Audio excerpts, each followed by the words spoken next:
du Seigneur soit béni, que Dieu vous bénisse. Alléluia. À lui seul soit la gloire par rapport donc à ce moment que nous avons maintenant.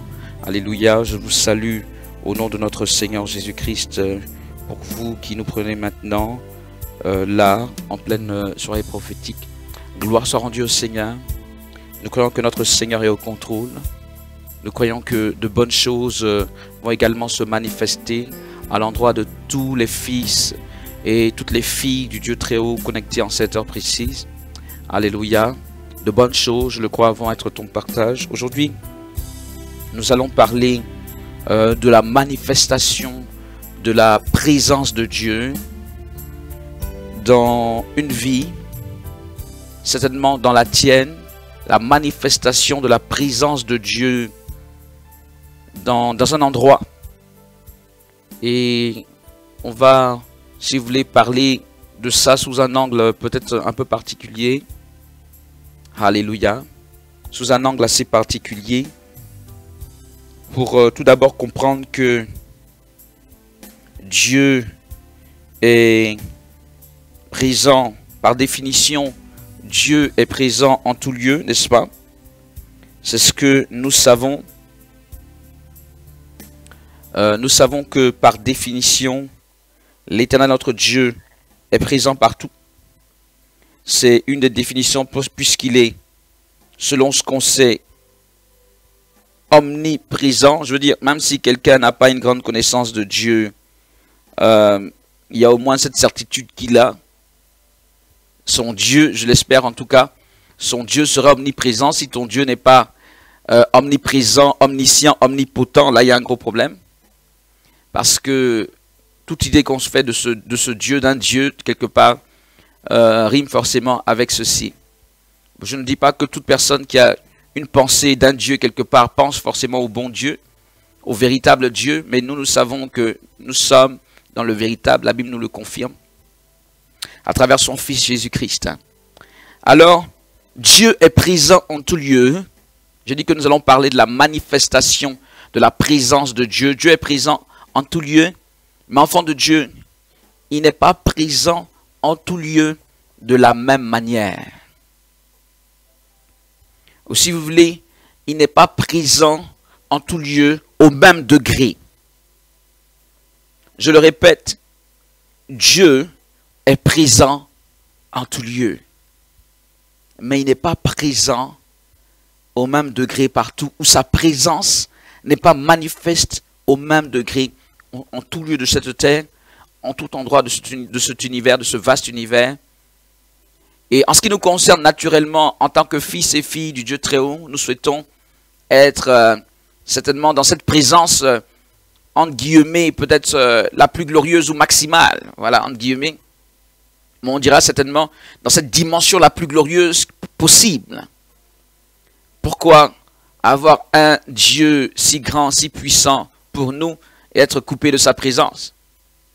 Enfants de Dieu, remarquez par exemple que Adam et Ève étaient dans un état de communion avec Dieu. La Bible dira que suite à leur péché, ils ont été privés de la gloire de Dieu. Ils ont été coupés de la gloire de Dieu. Ce qui veut dire que il y avait une certaine dimension de la présence de Dieu qu'ils expérimentaient. Une certaine dimension de la gloire de Dieu qu'ils expérimentaient, dont ils ont été coupés, dont ils ont été privés. Et malheureusement pour nous, nous sommes plutôt, nous en ce qui nous concerne, nés dans cette disposition de rupture avec la gloire de Dieu, de la présence de Dieu. Donc aujourd'hui, aucun homme, je veux dire de prime abord, dès le départ comme ça, ne peut dire je suis dans le maximum de la présence de Dieu. Parce que, par définition, ou maintenant originellement, l'humanité est quelque part coupée de la présence de Dieu. Cette dimension qu'ils avaient, Adam et Ève, initialement, lorsque on se comprend dans le jardin d'Éden, cette dimension qu'ils avaient initialement est forcément une dimension plus glorieuse que ce que nous autres hommes actuellement nous pouvons vivre. Je ne parle pas forcément de la communion avec Christ, parce que justement la communion avec Christ est censée nous faire revenir dans cette dimension de la gloire. Mais en dehors de cette communion avec Christ, en dehors de cette présence glorieuse de Dieu à travers son Fils Jésus, il faut dire la vérité, l'homme n'expérimente plus la présence de Dieu. La Bible nous montre que dès que ça s'est passé ainsi, même pour Adam et Ève, ils ont été comme désorientés. L'humanité a été désorientée. Les hommes ont commencé à se faire une idée de Dieu. Les hommes ont commencé à chercher la face de Dieu. Pendant un petit moment, si vous voulez, les hommes étaient désorientés et quelques-uns ont commencé à chercher la face de Dieu. Alléluia. Les Méthusalem, les mecs, ces patriarches, Noé, Enoch, etc. Quelques hommes, dans cette désorientation globale de l'humanité, qui étaient privés de la présence de Dieu et malheureusement qui quelque part, au sens brut, au sens le plus brutal, est encore privé. Mais ces hommes ont commencé à chercher comment est-ce qu'on peut se reconnecter à ce Dieu. Nous avons maintenant une notion de Dieu. Nous n'avons plus la pleine mesure de la connaissance de Dieu parce que nous avons été privés de sa communion, de sa gloire, privés de sa proximité. Donc, enfant de Dieu, il y a une gloire qui nous reste à redécouvrir, forcément.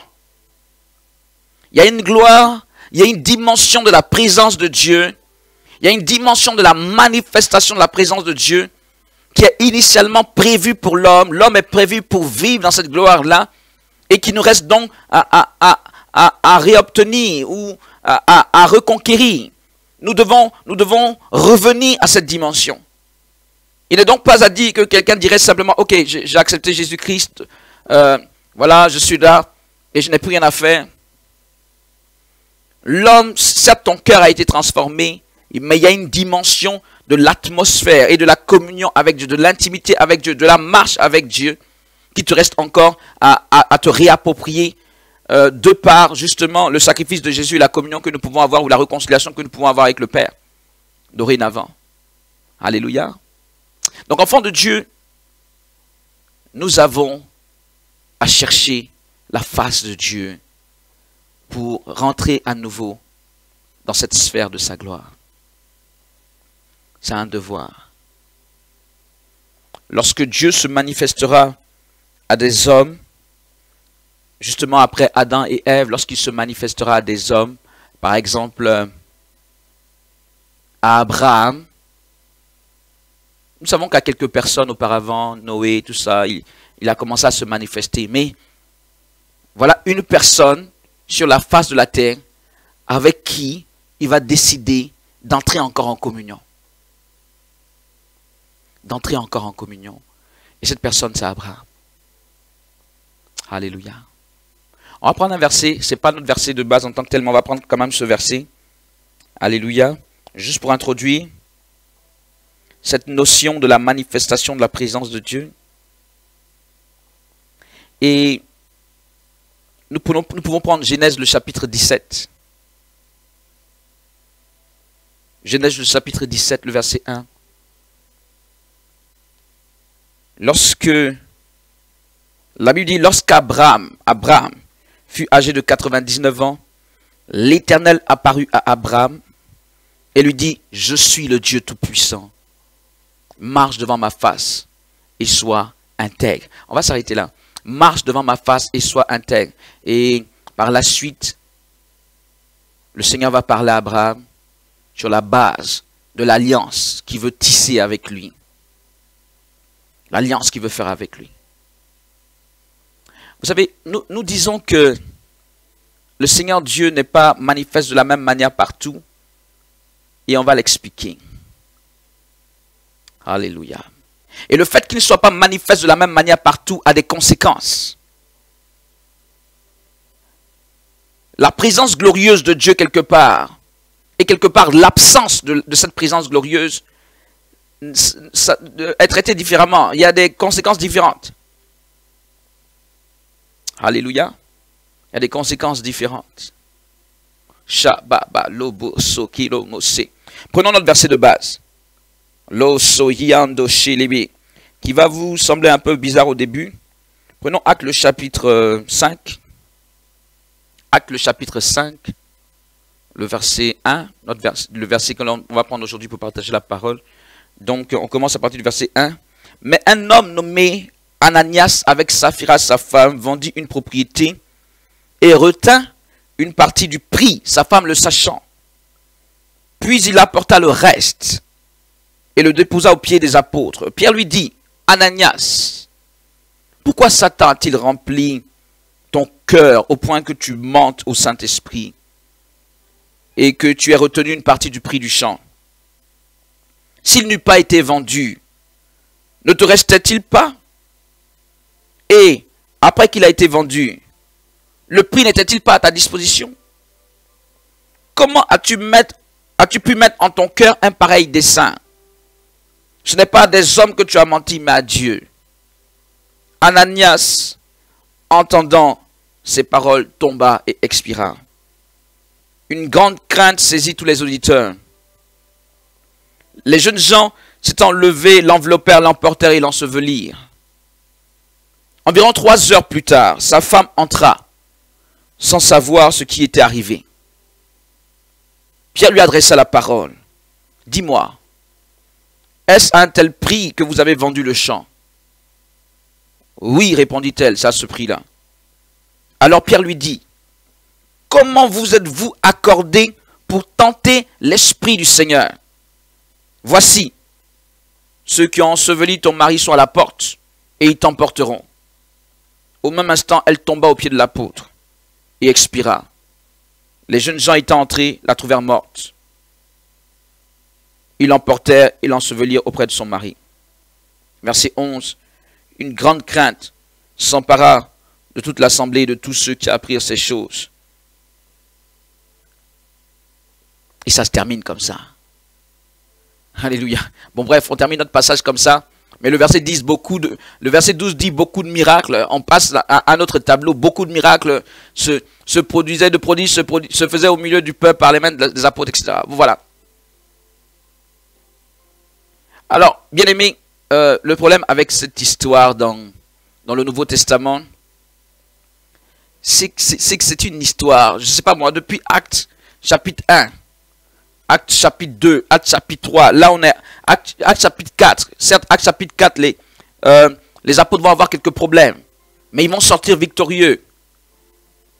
Mais Actes chapitre 5, c'est l'un des tableaux les plus négatifs qui puisse, enfin bref, qui puisse être posé là, dans ce déferlement de bonnes choses qui se passent dans cette église.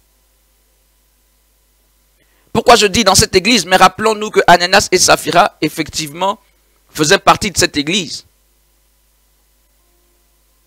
On parle de miracles, justement, on parle de délivrance, on parle de guérison, on parle de nombreuses conversions, on parle de transformation, on parle de la joie, on parle de ce que les gens se partagent tout. Justement, c'est le cas dans lequel cet épisode a lieu. Les gens se partagent tout le monde est heureux. Il y a une telle grâce. Jérusalem est bénie par la présence de Dieu. C'est le réveil. Mais là, déjà enfant de Dieu, si dans toutes ces bonnes nouvelles, on entendait qu'un chrétien décédait subitement, pour quelque raison que ce soit, déjà, ça allait ternir le tableau. Un chrétien au milieu de ses guérisons, au milieu de ses miracles, de ses délivrances, au milieu de ses transformations, un chrétien vient subitement à décéder. Bon, il y a de quoi se poser des questions. Là qui plus est, nous parlons de 2 chrétiens. Je ne dis pas 2 païens. Je parle de 2 chrétiens de cette assemblée du début. Et c'est encore plus désorientant de prime abord quand on considère que ces gens n'ont pas été victimes d'une attaque satanique. Ce n'est pas le diable a attaqué, le diable a trouvé une faille à notre dispositif. Les enfants de Dieu, je pense que quand on est dans une église, comprenez, quand on est dans une église et que quelqu'un de l'église vient à décéder, tout le monde est dans un état vraiment de désolation. On est troublé dans l'église. Je veux dire, si quelqu'un meurt de vieillesse, bon, on le comprend plus ou moins. Mais tout ce qui est subite, tout ce qui est subi dans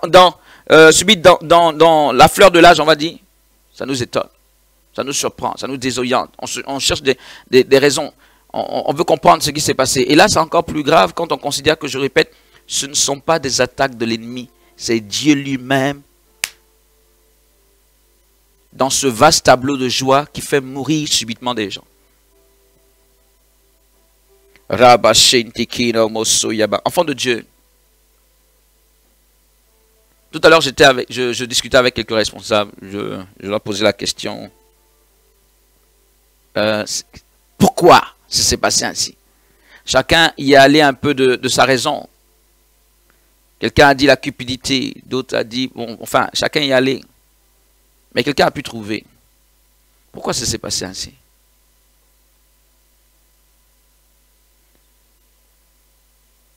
Voyez, ce n'est pas seulement le fait que des choses étaient reprochées à Ananias et Saphira.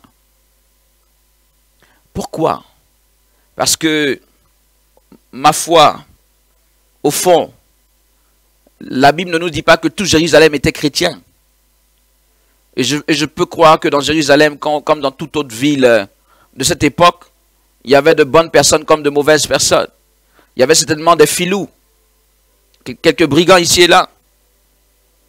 Des gens donc qui étaient peu recommandables. Mais malgré ce fait, on n'a pas entendu que malgré ce qui a pu, il pouvait avoir ce genre de personnes, ce qui serait somme toute normal dans toute ville. On n'a pas entendu que ce genre de personnes ait été tué par Dieu. Parce que c'est le cas de le dire. Dieu a tué des chrétiens. Et c'est pourquoi c'est choquant. Parce que finalement, je le répète, c'est pas le diable. C'est pas le diable, c'est Dieu lui-même. Et Dieu n'est pas allé tuer des païens. Il n'est pas allé tuer des brigands qui avaient à Jérusalem, il a tué des chrétiens. Ou plus exactement, des gens qui se disaient chrétiens. Des gens dans la maison de Dieu. Aujourd'hui, ma foi, tu t'en vas dans une église, tu vas dire qui est chrétien et qui n'est pas chrétien. Ananias et Saphira étaient dans l'église, comme aujourd'hui on peut trouver beaucoup de gens dans l'église, tout le monde est dans l'église.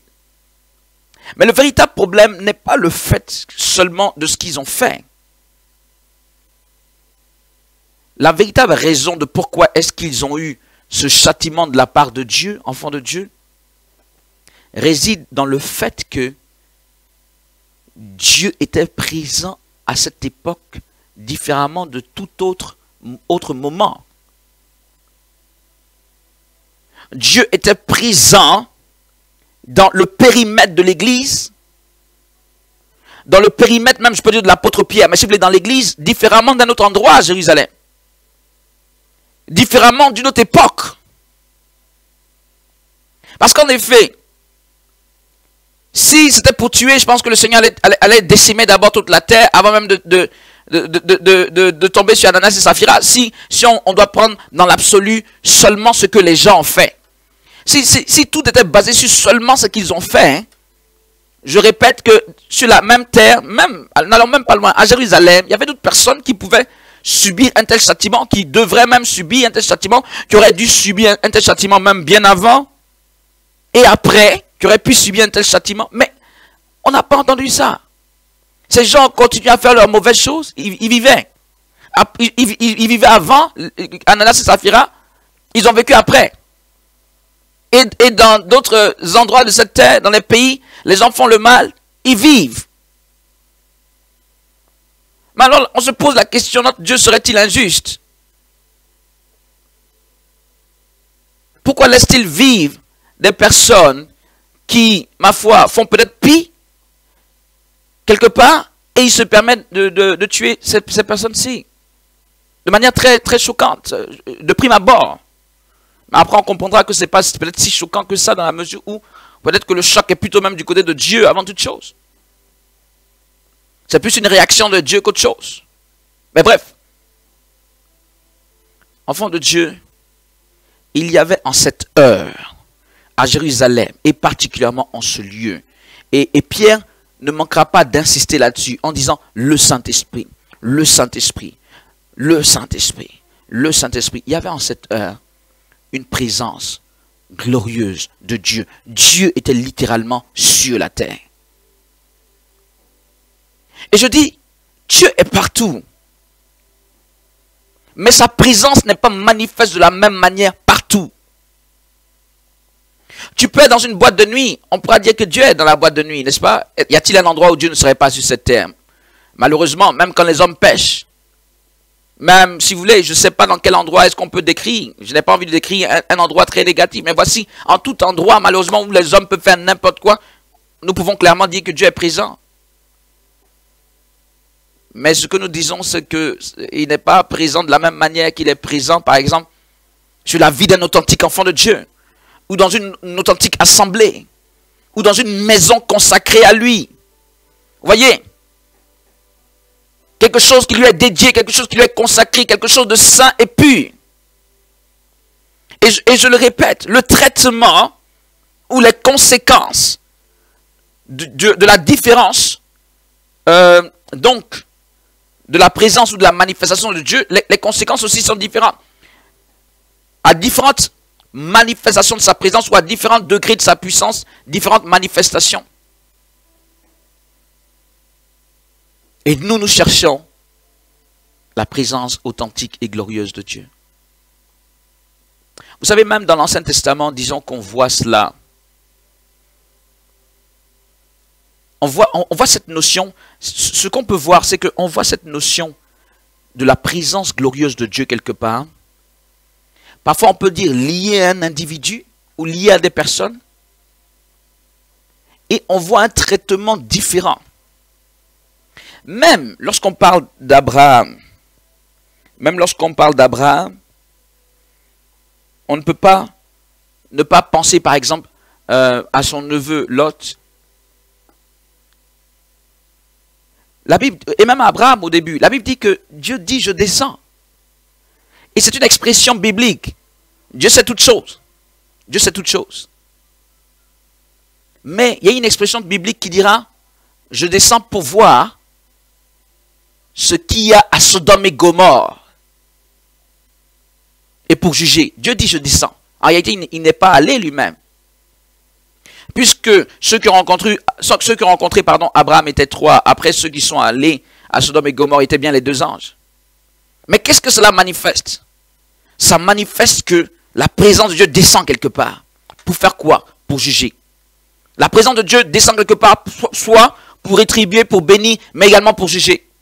Et que le traitement est différent. Quand Dieu est quelque part, des choses particulières se passent. Dieu est partout, mais il est à la fois aussi quelque part, dans des endroits bien précis. En fonction, si tu veux, de la manifestation du degré de sa présence. Lorsque les anges arrivent, les anges sont porteurs d'un mandat de Dieu. Les anges sont porteurs de ce qu'on peut appeler une gloire de Dieu.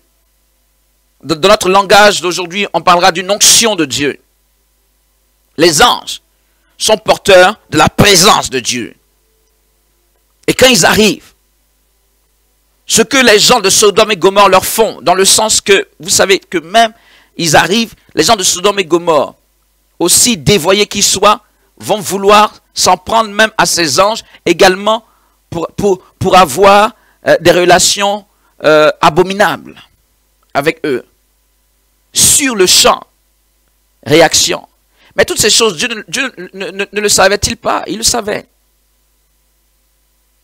Mais pour juger, pour agir, il fait descendre sa présence glorieuse quelque part. Et là, c'était les anges qui portaient cette présence. Et comme vous le savez, ils disent à Lot, on est venu te mettre en sécurité, on est venu juger.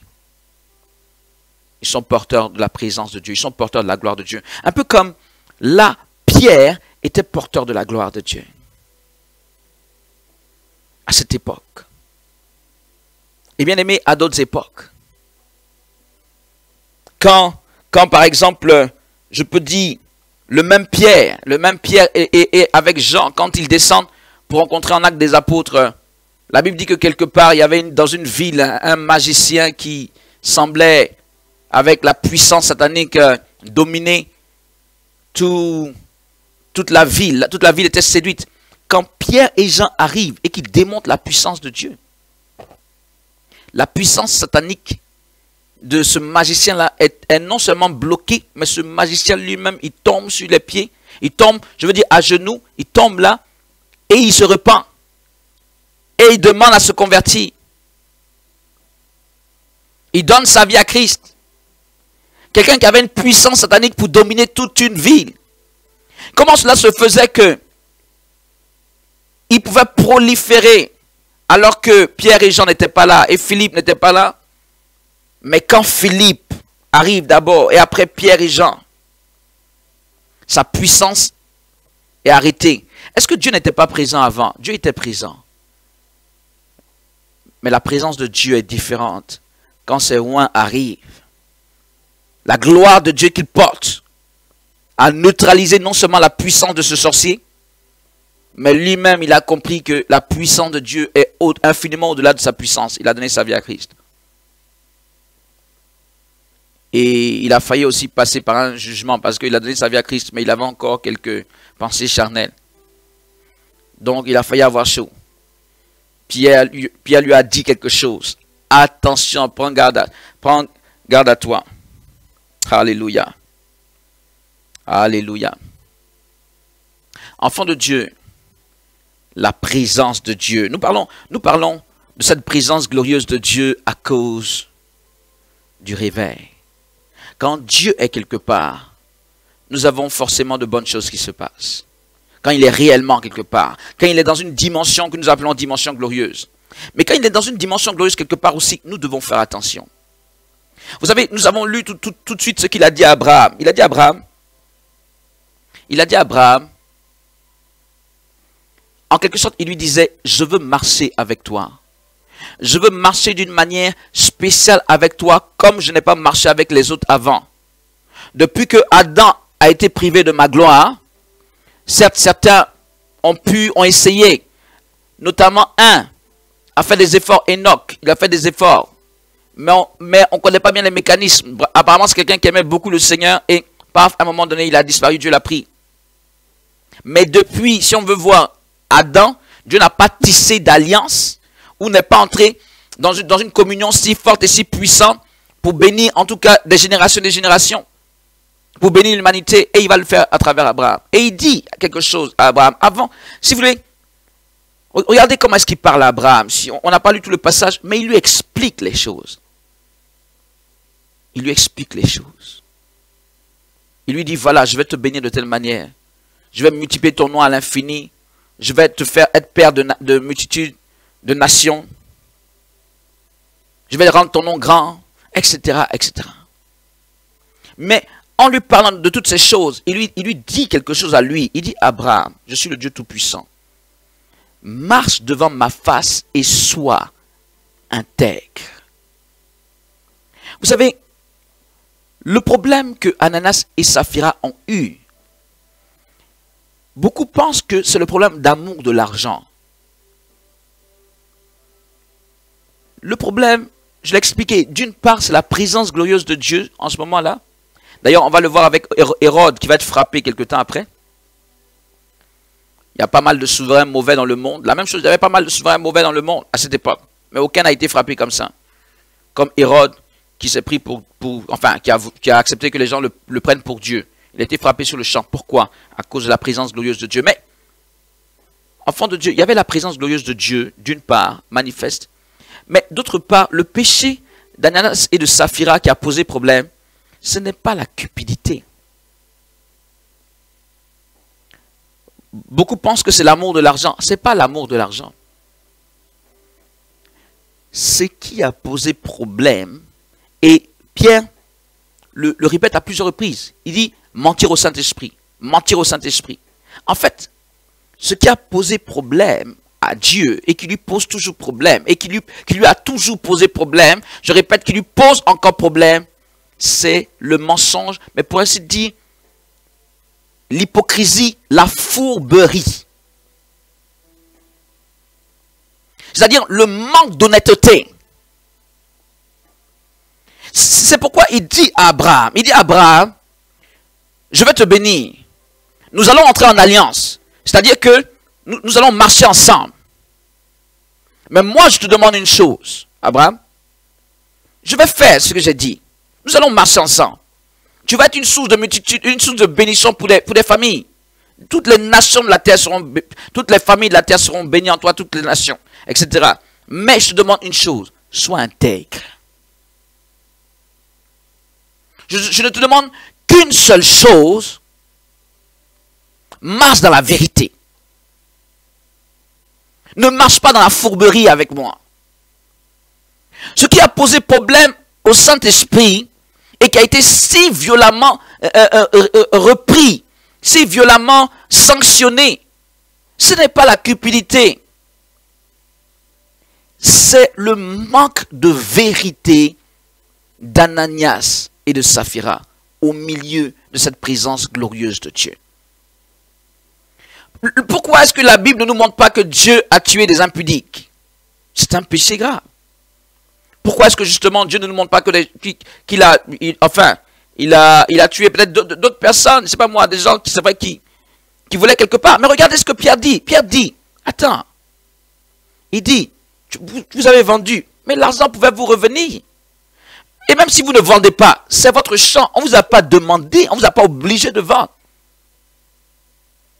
Mais votre fourberie jusque devant la face du Dieu Tout-Puissant est insupportable parce que Dieu n'aime pas cela. Ça a été sanctionné violemment. Quelqu'un dira que c'est fort, c'est ainsi.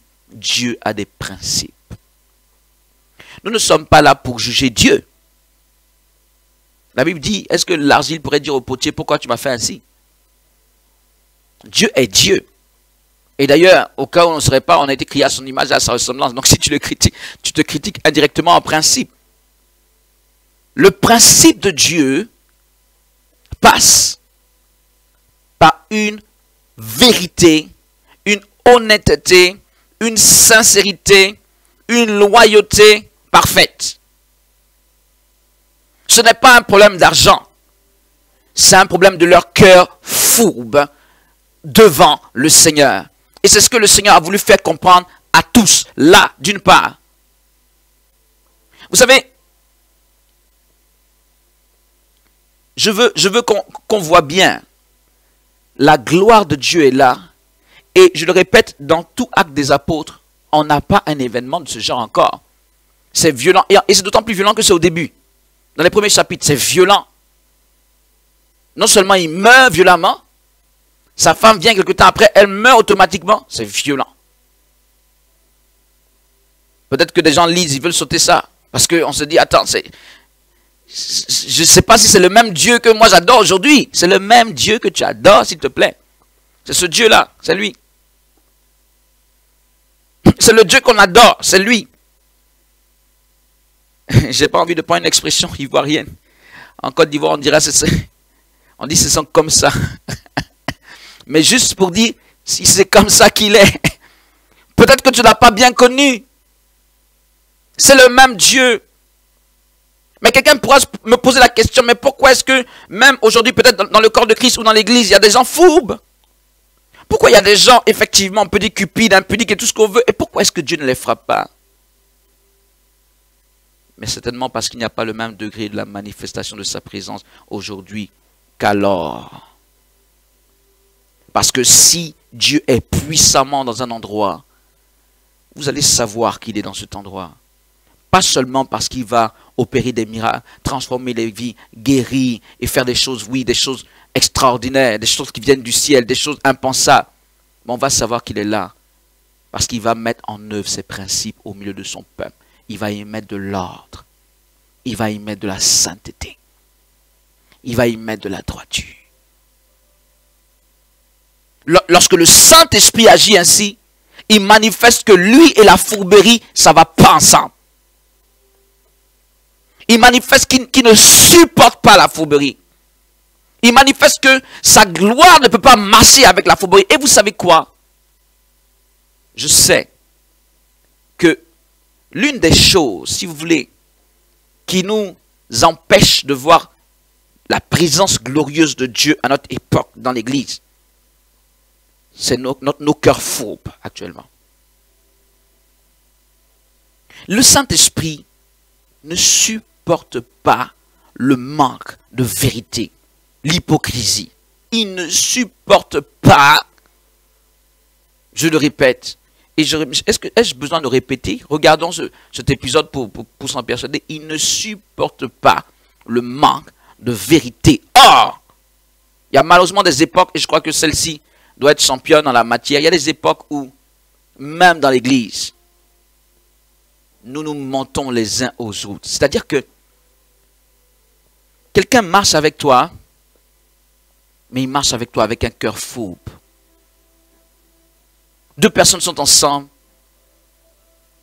mais leurs pensées sont fourbes. Je vous dis, quelqu'un pourra peut-être ne pas me comprendre, mais je vais un peu mieux expliquer. Et peut-être que tu vas comprendre que la notion de fourberie de Dieu est un peu plus poussée que ce que nous autres, justement, nous, on a bougé, si vous voulez, le référentiel. On a bougé ça vers ce qui nous arrange. On minimise, oh ça c'est pas grave, oh c'est pas grave. Tu sais, il faut être méfiant, il faut être un peu méfiant des gens. Il faut pas tout dire, il faut pas tout penser. Vous voyez, on emballe ça d'une manière pour justifier nos attitudes fourbes. Notre manque de vérité, notre manque de sincérité. On explique ça par plein de choses qui nous sont arrivées. Je me suis trop explosé dans tel endroit. Finalement, c'est mes revenus en négatif. Donc maintenant, je me méfie. Ce qui fait que dans tous les rapports que les chrétiens peuvent avoir avec d'autres frères et sœurs, pour ne citer que ça, ils jouent le double jeu. Mais en même temps, ils sont en train de prier. Saint-Esprit descend puissamment. Si le Saint-Esprit descend, il va commencer à frapper les chrétiens eux-mêmes d'abord. Tu peux pas dire, Saint-Esprit descend puissamment dans ma vie ayant un cœur fourbe. C'est pourquoi il ne vient pas. Parce que s'il vient, bien aimé, je dis, c'est pas les païens qui va frapper d'abord. C'est pas les païens qui va cogner, c'est les chrétiens d'abord. Et parce qu'il ne veut pas descendre dans ces conditions, parce qu'il est juste, il est fort, il est droit, il ne badine pas. C'est pourquoi il nous envoie d'abord pour dire, réformez vos cœurs pour que sa présence puisse venir. Il ne peut pas descendre dans ces conditions.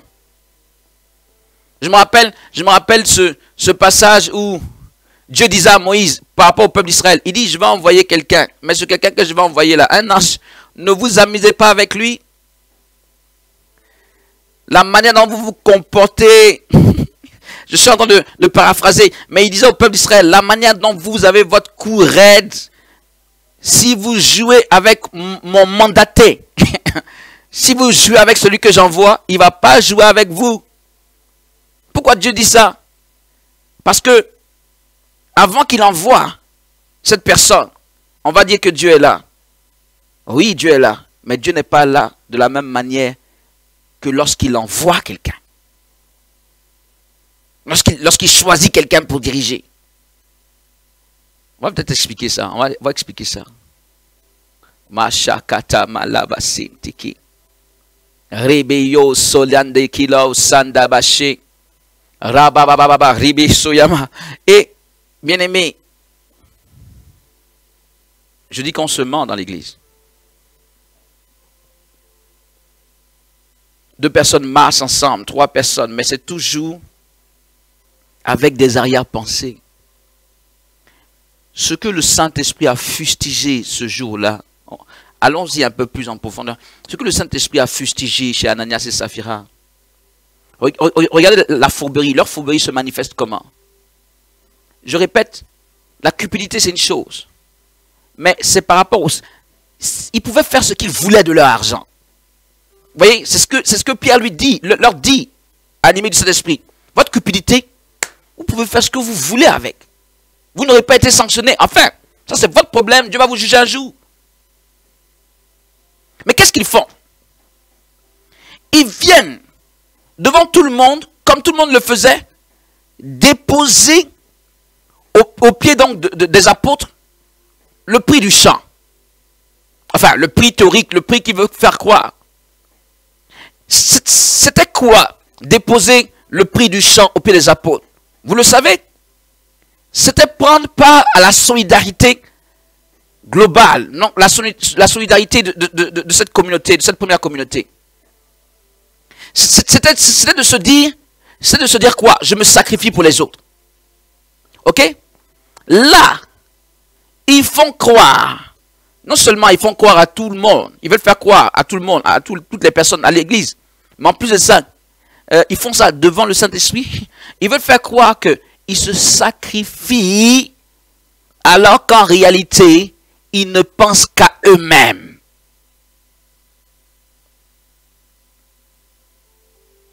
Est-ce que quelqu'un m'a compris? Ils sont dans une église. Ils sont dans une communauté. Je crois que si le Saint-Esprit descendait dans beaucoup de communautés, il y a beaucoup de choses qui se passeraient en ce moment. Parce que ça, ce que je suis en train d'expliquer, si on y prend garde, c'est l'ordinaire qui se passe actuellement. Ils feignent de se sacrifier pour tout le monde. Mais en réalité, ils ne pensent qu'à eux. Ils font semblant. Voilà la fourberie qui est insupportable. L'une des fourberies qui est insupportable à Dieu. Et les chrétiens aujourd'hui disent, Seigneur, remplis ma vie. Descends puissamment sur moi. S'il descend, il va te juger d'abord. C'est pourquoi il ne descend pas.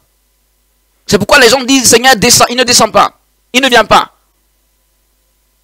Parce qu'en réalité, le cœur fou, c'est que je fais croire que je pense à tout le monde. Je fais croire, mais en réalité, je suis là pour moi. Je veux profiter au maximum. C'est une fourberie insupportable pour Dieu. Et quand je parle de ça, peut-être que des gens peuvent se reconnaître là-dedans. Je suis désolé d'une part, mais d'autre part, je pourrais dire tant mieux, parce que c'est l'objectif aussi, pour que nos cœurs soient réformés, selon ce que Dieu veut. Les chrétiens d'aujourd'hui sont des gens qui rasent les murs. Si on dit, faisons telle chose, ils feront toujours croire qu'en effet, ils le font pour tout le monde. Ils se sacrifient, mais en réalité, tout ce qu'ils font est tellement orienté vers eux. Ils veulent profiter au maximum. C'est la fourberie d'Ananias et de Saphira. Ils veulent faire croire à tout le monde, devant les yeux de tout le monde, qu'ils aident tout le monde. Mais en réalité, ils ont gardé tout pour eux. C'est une fourberie insupportable pour Dieu. Si tu m'écoutes ce soir, et que tu sens un tel comportement en toi, travaille à changer cela. Parce que le plan de Dieu, ce n'est pas de descendre et puis de frapper les chrétiens. Il a fait cela pour donner un signal fort. Et si cela est mentionné dans la Bible, c'est pour nous aussi un signal fort. Mieux vaut, si tu veux être repris par une parole, comme aujourd'hui, par Dieu, mieux vaut avoir un signal que de ne pas avoir soi-disant de signal et puis de penser que, allez, ce que je fais n'est pas grave et de te rendre compte qu'en fait, devant lui là-bas, il va te dire que ton adoration a été d'une mauvaise odeur devant moi tout le temps où tu étais dans ma maison. Pourquoi? Parce que, en fait, tu ne pensais qu'à toi. Au moment où, par exemple, on va dire, ok, levons-nous pour que les âmes soient sauvées, mais la personne, non, bon, allez, je vais faire comme si, bon, ok, mais en réalité, cette personne, c'est elle. Elle ne vit. C'est une mauvaise odeur devant Dieu.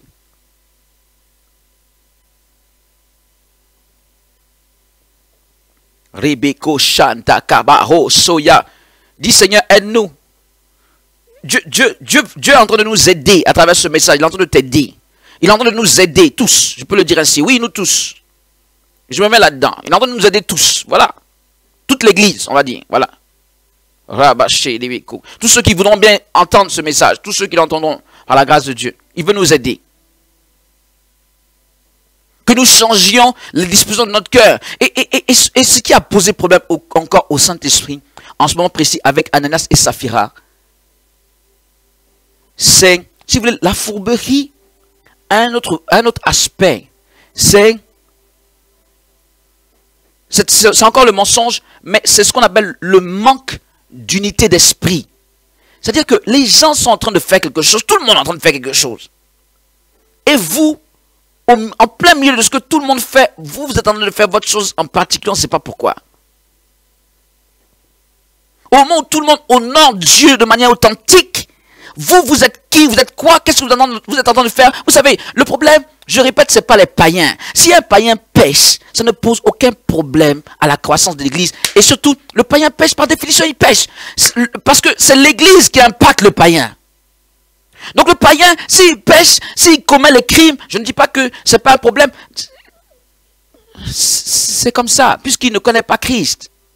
Et c'est notre rôle de l'impacter. Mais le problème de l'Esprit de Dieu, c'est si à l'intérieur même de la machine qui doit impacter, il y a des mauvaises graines qui vont tout faire dérailler et empêcher l'Église d'impacter. Ça, c'est un problème. Parce que l'unité d'esprit est quelque chose de fondamental pour la manifestation de la gloire de Dieu. Et avoir au sein de l'Église, à cette époque, des gens qui, en réalité, pensaient, c'est pas qu'ils pensaient seulement différemment, on n'est pas obligé de tous penser exactement la même chose, mais ils avaient le cœur fourbe au milieu de l'authenticité. Le Seigneur ne le supporte pas. Il fallait extirper. Et je pense que vous êtes d'accord avec moi, il a démontré très clairement, il a extirpé. Il n'a pas ménagé. Ce qu'il a fait à cette époque, ça ressemble à ce qu'il faisait à des époques avec Moïse, vous voyez, dans le désert, avec les révoltes de Dathan, Corée et Abiram, des choses où Dieu...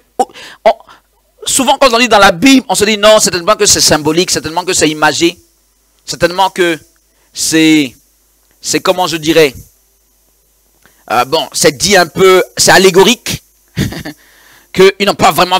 Est-ce que les gens, est-ce que la terre s'est vraiment ouverte? Bien-aimé, ne joue pas avec Dieu. Je veux te dire, il y a un léger bruit qui a commencé, je pense que c'est les questions de micro. Alléluia. Si ça pose problème, on aura l'occasion de changer mon micro. Alors, bien-aimé, Dieu est présent partout, mais il n'est pas présent de la même manière partout. Et s'il est quelque part puissamment que tu joues,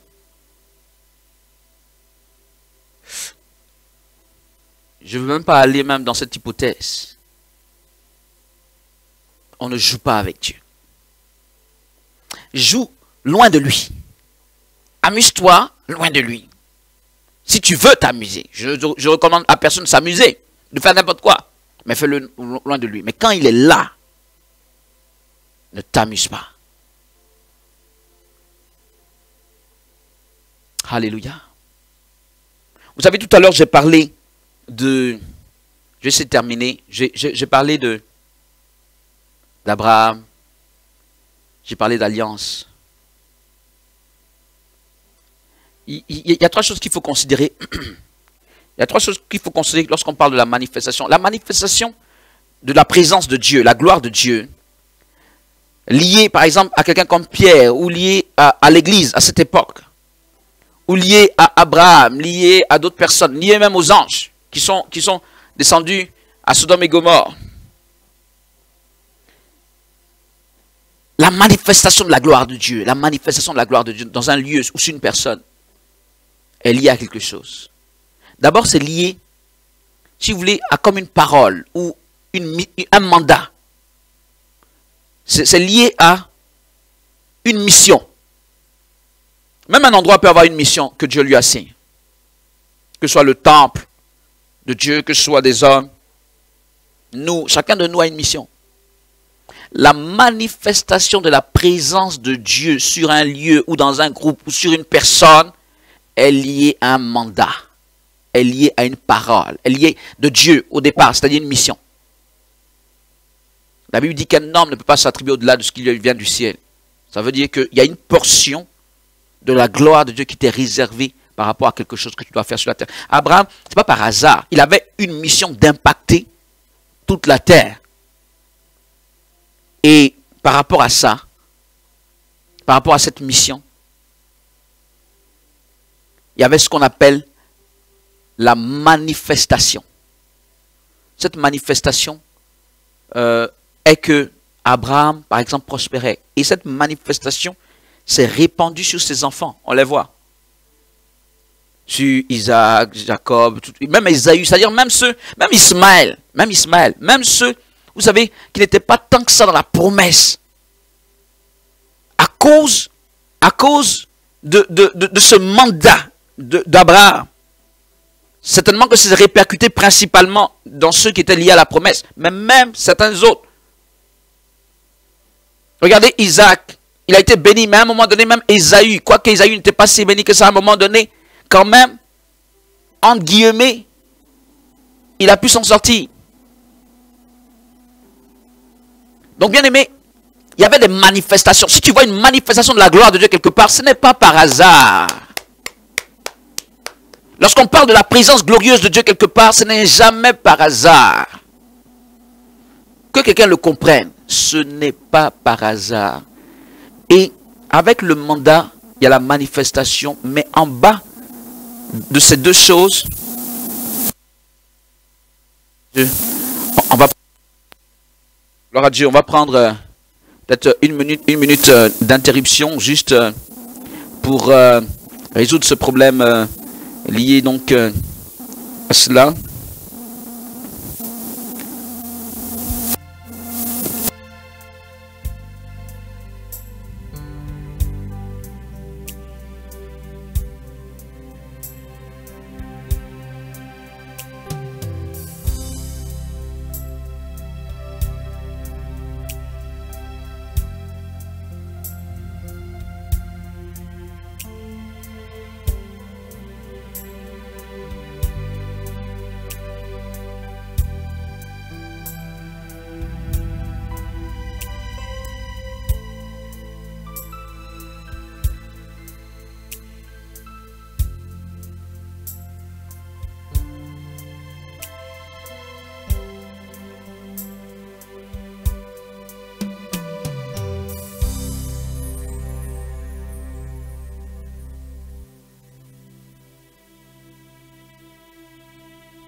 Alléluia, gloire à Jésus.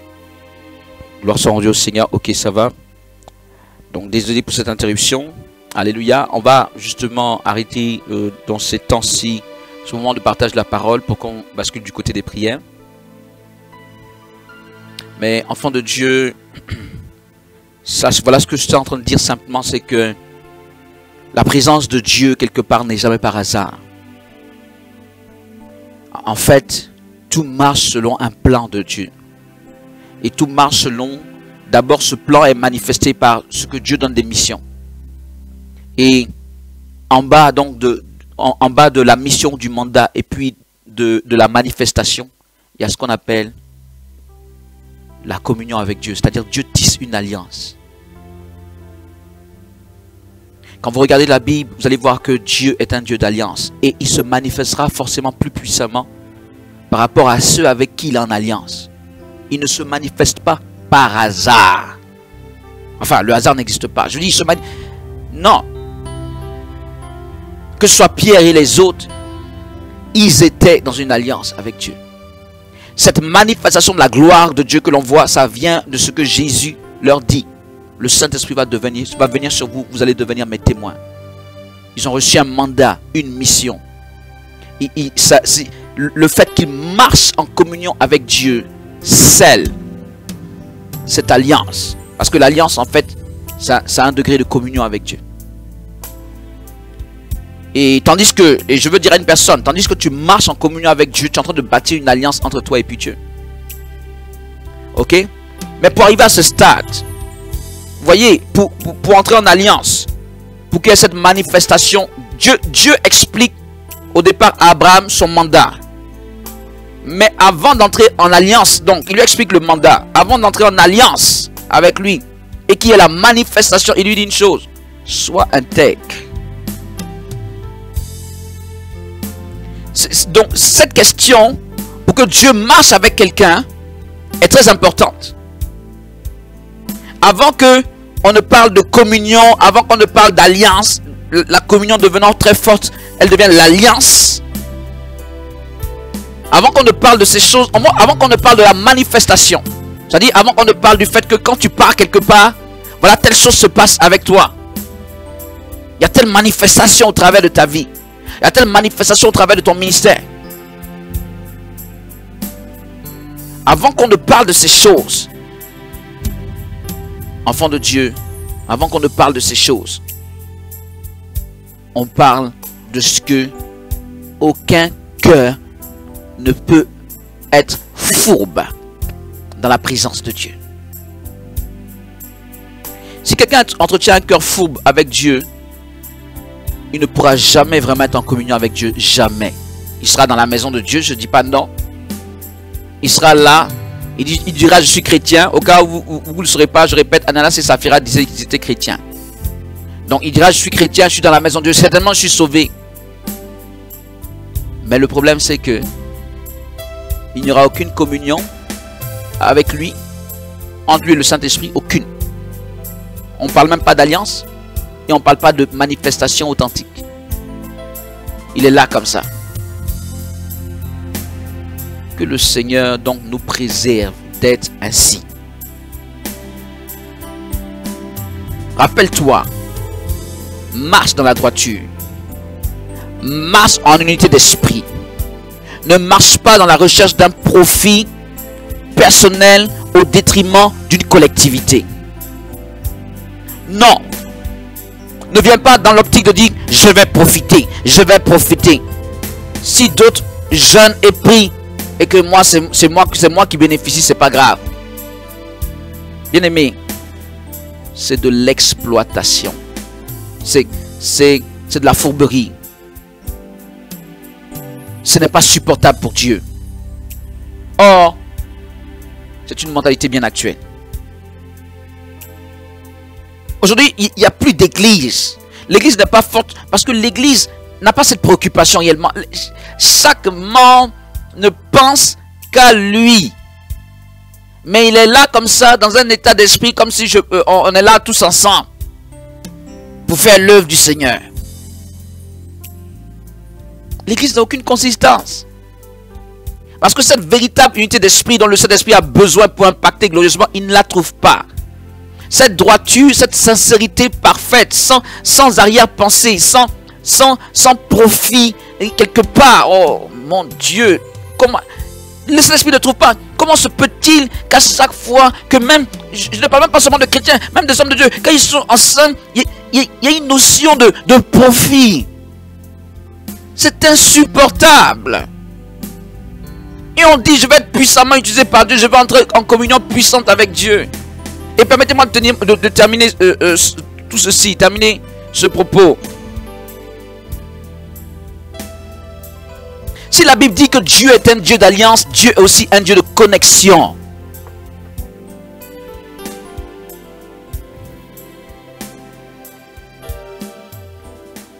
On n'a pas tous les mêmes promesses de Dieu, la même mission, le même mandat. Ça veut dire que il faut pouvoir reconnaître le mandat peut-être de quelqu'un et dire je vais me connecter à ce mandat ou à cette mission. Pourquoi? Parce que au lieu, malheureusement, comme on est actuellement dans l'église, justement dans une sorte de chaos où chacun, c'est un peu comme si le sauve qui peut, chacun dit je cherche ma tête. Bon.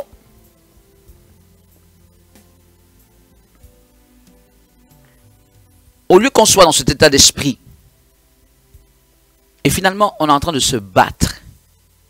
C'est-à-dire au lieu de se connecter les uns aux autres et être forts et surtout reconnaître peut-être un mandat, peut-être spécial.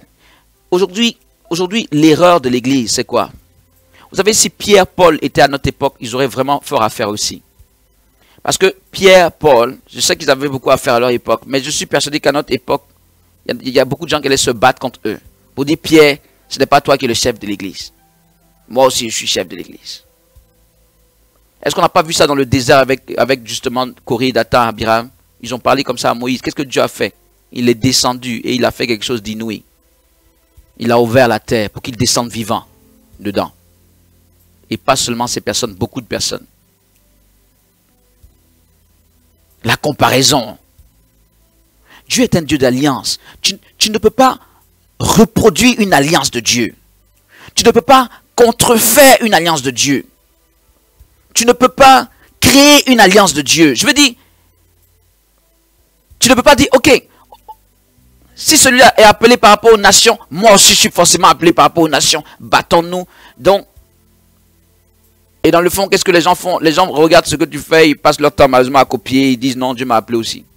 C'est le chaos, c'est le désordre. Et c'est tout ce que c'est. Dieu ne peut pas descendre dans ces conditions, parce que s'il descend, ça va mal barder. Je dis la vérité, ça va mal barder. En ce qui nous concerne, dans cette dynamique de réveil, notre Dieu nous appelle à une unité d'esprit pour que sa gloire descende au milieu de nous. Notre Dieu nous appelle à revisiter notre cœur, à extirper toute manifestation de la fourberie. Ça ne nous aide pas nous-mêmes. Nous ne pouvons pas entrer en communion avec Dieu à cause de ça. Donc, au-delà du fait même que ça puisse avoir des répercussions sur l'ensemble, sur une dynamique en elle-même, mais chacun de nous n'est pas dans une disposition comme Dieu le veut s'il marche dans la fourberie. Il ne faut pas suivre la tendance actuelle, car justement Dieu nous appelle au réveil, c'est-à-dire à la réforme, à changer les dispositions actuelles. Donc forcément, démarque-toi en fonction de ce que tu vois dans la parole. Mais ne fais pas comme tout le monde fait, en pensant que si tu fais comme tout le monde fait, tu vas être dans le réveil. Non, c'est l'apostasie. Dieu nous appelle à nous démarquer, pas pour nous sectionner, non, à nous démarquer pour élever le niveau et à impacter maintenant les autres. Et leur faire comprendre que ce n'est pas ainsi, que nous allons plus vers l'apostasie que vers le réveil. C'est ce à quoi Dieu t'appelle. Donc entends la voix de Dieu qui te parle en ce jour par ma bouche. Et comprends que c'est véritable. La communion, enfin. J'ai parlé du mandat. J'ai parlé de la manifestation, le thème qui nous importe aujourd'hui, la manifestation de la présence de Dieu. J'ai parlé de l'alliance, qui est en fait le soubassement de tout ça. Mais l'alliance elle-même, elle est maintenue, elle est entretenue par une chose que nous connaissons et que nous devons pratiquer tout le temps. Cette chose s'appelle l'adoration. L'alliance, c'est une véritable vie de communion. Si tu es dans la maison de Dieu, que tu n'as pas de communion authentique avec Dieu, faites tout pour avoir cette communion. Faites tout. Faites tout, faites tout, faites tout, faites tout. Remue monts et vallées, jeûne, prie, passe des heures, crie à Dieu, parle-en à des serviteurs pour qu'ils prient pour toi. Faites tout pour entrer en communion avec lui. Parce que tu ne peux pas prétendre avoir une vie ici coupée de sa présence et subitement dans l'au-delà être rempli de sa présence ou être dans sa présence. Ce qui t'a empêché d'être dans sa présence ici, malheureusement, ça t'emmènera dans un autre endroit. Si jamais quelqu'un est dans le cas que je viens de dire. Donc, là, maintenant, si jamais c'est la fourberie, par exemple, tu enlèves ça. Si c'est un trop grand individualisme, tu enlèves ça. Tout ce qui est, tel qu'on l'a vu, qui n'est pas de nature à plaire finalement au Saint-Esprit, parce qu'on prétend connaître Dieu, mais on ne le connaît pas. C'est parce qu'on ne le connaît pas qu'on est choqué quand il frappe des gens comme il a frappé Ananas et Saphira. Si on le connaissait, on ne serait pas choqué. On aurait dit, c'est comme ça qu'il est vraiment. C'est ce Dieu-là. Mais on ne le connaît pas. On se fait une idée de lui. Oh, certainement que c'est pas trop grave ce que je fais. Ou bien c'était pas trop grave. Ou bien il aurait pu pardonner. Ils n'ont même pas eu de procès. Le procès est déjà tout fait. Parce que ça fait certainement des jours, des semaines qui les poussent dans leur cœur à se repentir de leur fourberie. Je répète, le problème n'était pas la cupidité, c'est la fourberie. Et quand tu es fourbe, tu n'es pas seulement fourbe sur l'argent, tu es fourbe dans tes rapports avec les autres, tu es fourbe dans tellement de choses. Et tout ceci ne plaît pas à Dieu. Leur procès avait déjà été fait tout le long. Mais ils n'avaient pas entendu Dieu. Et ça a été la cerise. Ou sur le gâteau, ou la goutte d'eau qui fait déborder le vase. Voilà. Quelqu'un entend-il la voix de Dieu à travers ce qui est dit aujourd'hui? Notre Dieu nous conduit à la perfection. Notre Dieu nous conduit à la sainteté. C'est pourquoi il donne de tels messages. Ce n'est pas pour nous écraser, loin de là. C'est pour nous montrer le chemin de la sainteté, le chemin de la perfection, le chemin de la droiture. Ce serait grave qu'il ne le fasse pas, qu'il nous laisse dans l'erreur. Il nous montre le chemin de la sainteté. Que le Seigneur nous aide à ce que nos cœurs soient revisités en ce jour et que nous marchions dans ses voies. Alléluia. Quelqu'un croit-il que le Seigneur va l'aider? Je ne sais pas. Certainement sur ce genre de prédication, tout le monde est calme. Certainement que c'est le calme plat sur les réseaux sociaux. Alléluia. J'ai pas ça devant l'écran. On va se mettre à prier. Alléluia. Mais je crois que c'est un message aussi prophétique parce que la gloire de Dieu va descendre puissamment au milieu de nous. C'est pourquoi il nous y prépare toujours mieux. Sa gloire va descendre. Sa gloire va descendre. Sa gloire va descendre. Sa gloire va se manifester. Merci Jésus.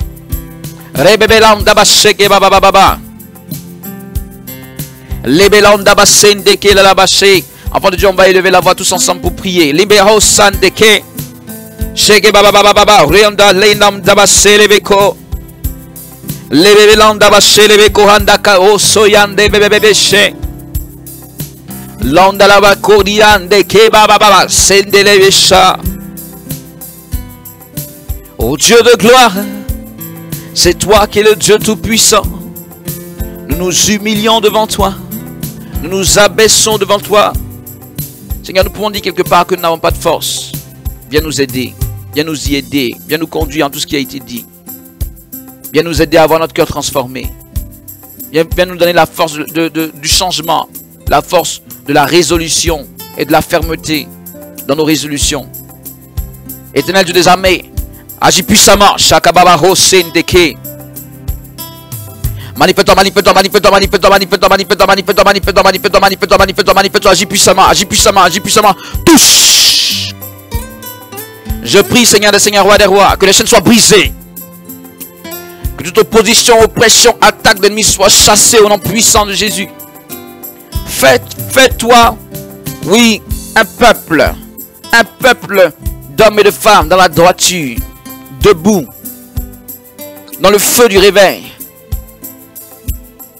Somo Rebe Andalava, de par les nations. Je dis bien, Seigneur, de par les nations. Seigneur, quelqu'un pourrait certainement dire ton faiblesse, mais quelque part que nous disons fort parce qu'il est ancré en toi et qu'il se multiplie au nom de Jésus. Et qu'il se multiplie, et qu'il se multiplie, et qu'il se multiplie, et qu'il se multiplie au nom de Jésus. À cause de ta grâce et à cause de ta puissance, au nom de Jésus.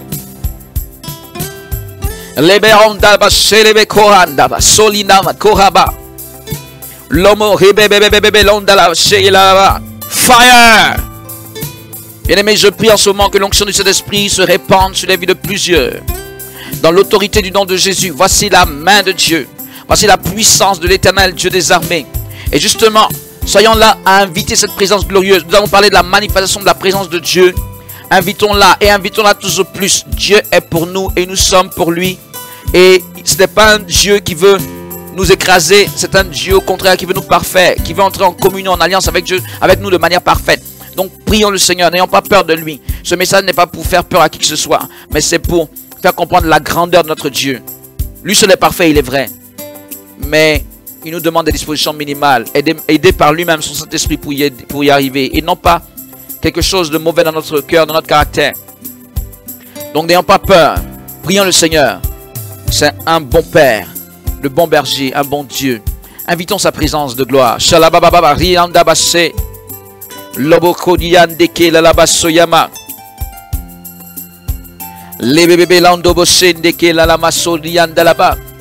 Enfants de Dieu, des paroles prophétiques vont commencer à être libérées sur la vie des enfants de Dieu ce soir. Et je crois que chacune de ces paroles est un miracle.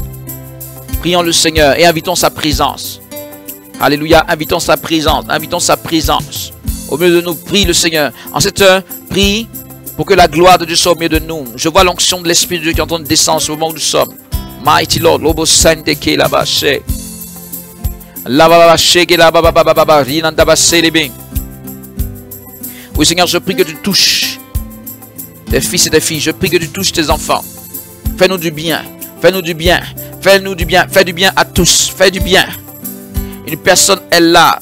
Je ne sais pas si c'est suite à un problème. Tu as une sorte de mal de ventre. Suite, c'est un problème de grossesse, quoi que ce soit. Tu as un problème de mal de ventre en ce moment. Je déclare dans l'autorité de Jésus que tu es guéri par la puissance du Saint-Esprit. Au nom de Jésus. Je dis que les paroles vont commencer à être libérées. Une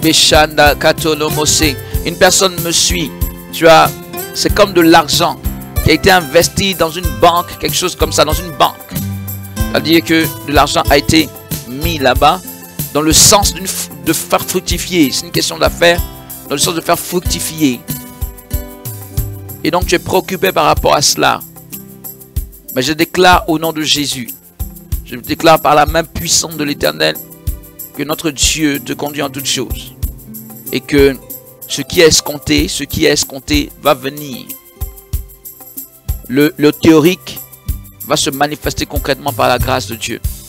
Quelles que soient les configurations qui se présentent, Dieu contrôle. Au nom puissant de Jésus. En cette heure précise, tandis que nous sommes au début de ce moment prophétique en tant que tel, je vais demander à tout le monde d'être toujours en prière. Alléluia. Sois en prière et demande une puissante visitation de Dieu pour tous et pour toi également. Alléluia. Notre Dieu veut changer des circonstances, il veut changer des situations. Il veut changer des situations de certains ménages, de certains couples. Il veut changer des situations, il veut changer des configurations.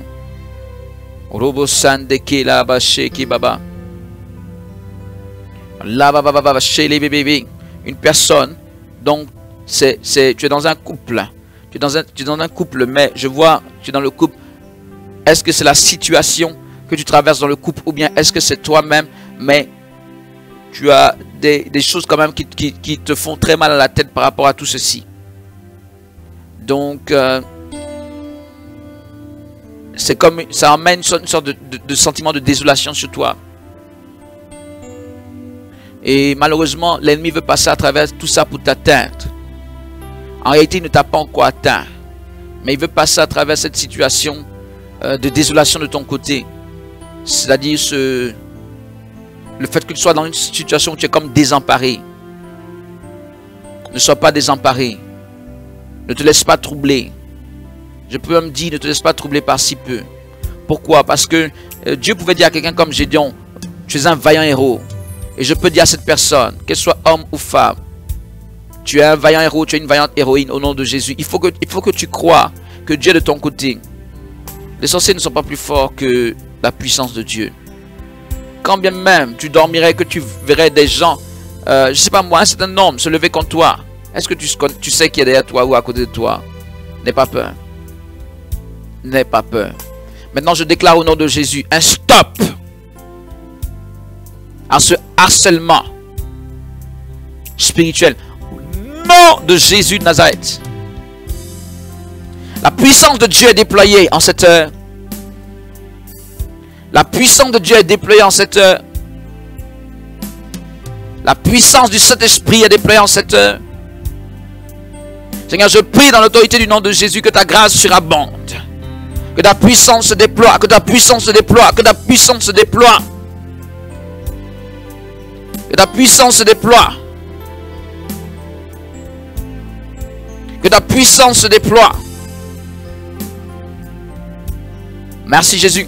Je vous en prie. Tandis qu'on est là, je t'en prie, même si c'est du bout de tes lèvres, il faut que tu pries durant cette période-là. Mais je souhaite que ce ne soit pas du bout de tes lèvres. Tu m'écoutes, mais reste en esprit, reste en prière. Tu demandes la présence de Dieu, certes tu tousses, tu demandes la présence de Dieu sur toi, en demandant une action de Dieu dans ta vie. Alléluia. Parce que quand vous priez, le Saint-Esprit est en train de me donner des messages prophétiques. C'est toi qui dois en bénéficier, donc prie s'il te plaît. Alléluia. Shabababa rianda katili miyo sindiki. Lama mama ribibi sheni namako yandeki lalabaso. Seigneur Dieu vivant, Seigneur Dieu tout-puissant, nous te bénissons, nous te rendons gloire. Souffle, Shabababa. Au nom de Jésus. Manifeste-toi, manifeste-toi, manifeste-toi, manifeste-toi, manifeste-toi, manifeste-toi, manifeste-toi, manifeste-toi, manifeste-toi, manifeste-toi, manifeste-toi. Fais grâce, fais grâce, fais grâce, fais grâce, fais grâce, fais grâce, fais grâce. Au nom de Jésus. Au nom de Jésus. Jésus. Prie le Seigneur, enfant de Dieu. Shekinama. Les bébés soyanda katilibi. Seigneur, je prie en ce moment Par ta grâce, tu nous aides à discerner toutes choses. Alléluia. Tu peux même prier pour moi. Tu peux même prier pour moi. Pour que je sois le bon canal de Dieu pour te bénir. Peut-être que ça a déjà été le cas jusqu'à présent, en cette heure, mais tu peux encore prier. Il y a peut-être encore quelque chose, il y a certainement quelque chose de bon pour toi encore, pour ces minutes qui restent. Alléluia. Des personnes sont en train de se battre à propos de garde d'enfants ou à propos d'enfants. Il y a des personnes qui me suivent, des personnes qui me suivent. Il y a une personne qui est là, qui me suit, et ça tourne autour de ça.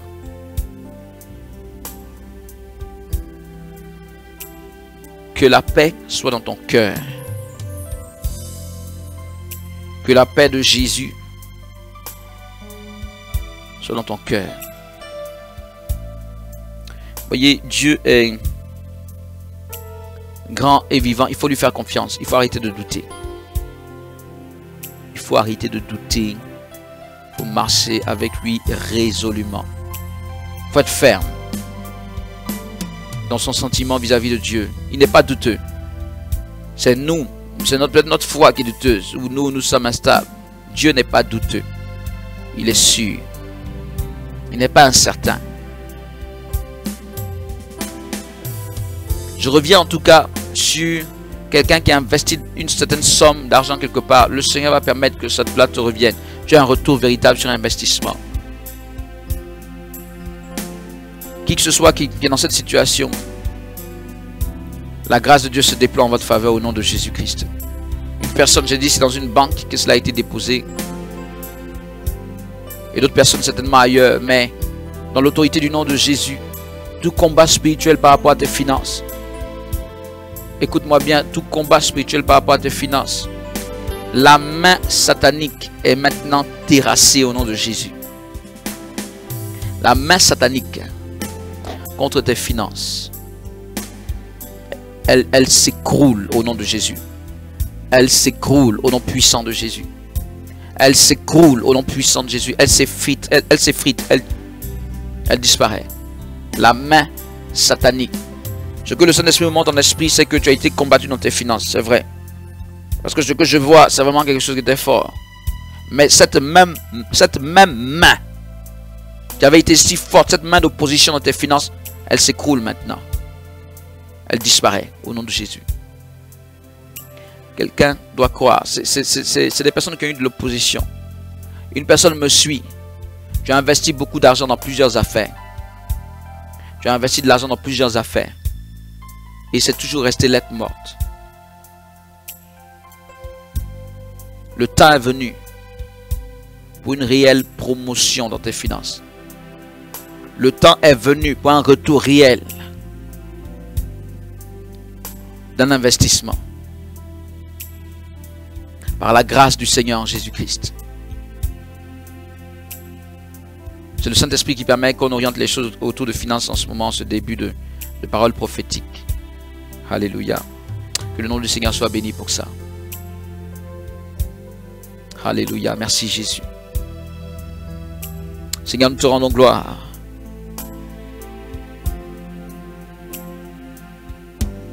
Nous te bénissons. Je prie par ta grâce infinie. Souffle ton onction. Oui, partout où il y a un problème sur un enfant, partout où il y a un problème sur un enfant, peut-être un problème de réceptivité de cet enfant, partout où il y a un problème sur un enfant, je te demande, toi le père ou la mère ou qui que ce soit, qui est en rapport avec cet enfant, de tendre ta main vers cet enfant. Partout où il y a un problème avec un enfant à bas âge, voilà, un enfant à bas âge.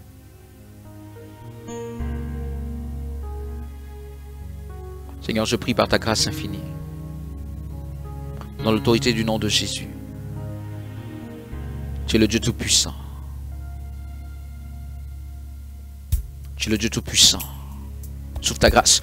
Nom de Jésus, souffle ta grâce.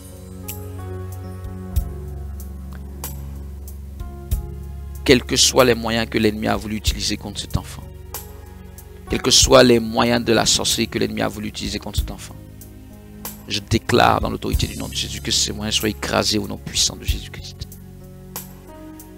Et c'est une parole prophétique pour tous les enfants qui peuvent être concernés par une pareille situation. L'ennemi a cherché les voies et moyens pour attaquer cet enfant. L'ennemi a cherché les voies et moyens. Il est vaincu au nom de Jésus. Satan, dans ses moyens, est vaincu au nom de Jésus. Les moyens de la sorcellerie sont détruits au nom de Jésus. Vous savez quoi? Je proclame que le diable qui essaie d'attaquer les enfants, il n'aura pas un seul de ses enfants. Parce que notre Dieu est grand. Parce que notre Dieu est puissant. Parce que nous sommes barricadés, nous ne sommes plus que vainqueurs, nous dit la parole de Dieu. Qu'il aille regarder ailleurs. Mais les enfants des enfants de Dieu, que le sang de l'agneau les protège tous. Au nom de Jésus-Christ. Et que tout moyen que l'ennemi a voulu faire de la récupération avec ses enfants, par toutes sortes de liens de sang et liens de sorcellerie, que tout ceci soit détruit maintenant au nom de Jésus. Tous ces moyens sataniques, au nom de Jésus. Seigneur Père, je prie pour la pluie de ton onction. Je prie Père pour